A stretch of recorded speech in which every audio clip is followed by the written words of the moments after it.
پاکستانی عوام جو ہے اس کے 3 محسن ہیں، 3 احسان مند ہیں جن کا احسان ہم ساری زندگی نہیں ادا کر سکتے، جس کے احسان کا بدلہ ساری زندگی نہیں چکا سکتے۔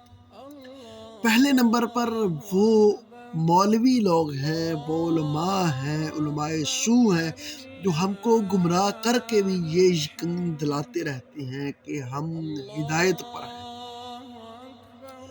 دوسرے نمبر پر وہ سیاستدان ہیں جنہوں نے اس ملک میں اسلامی روایات، اسلامی اقدار، اسلامی احکامات کی دھجیاں اڑا کر رکھ دی ہیں، لیکن پھر بھی ہم کو یہ باور کرائے ہوئے ہیں کہ یہ ایک اسلامی مملکت ہے۔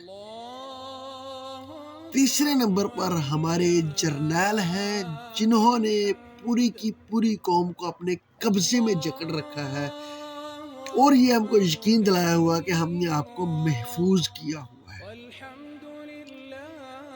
تو دوستو، قبلہ اول کے جو باسی ہیں وہ ان تینوں نعمتوں سے محروم ہیں، اسی لیے انہوں نے کل جو عید کا دن تھا اس کو عید شہداء کے طور پر منایا۔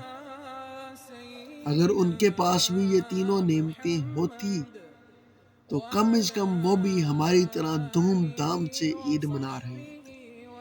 اس لیے آپ خوش نصیب ہیں کہ آپ کو یہ 3 نعمتیں، 3 محسن ملے ہوئے ہیں، ان کا شکر ادا کریں، ورنہ آپ بھی قبلہ اول کے باسیوں کی طرح عید کی بجائے عید شہداء مناتے ہیں۔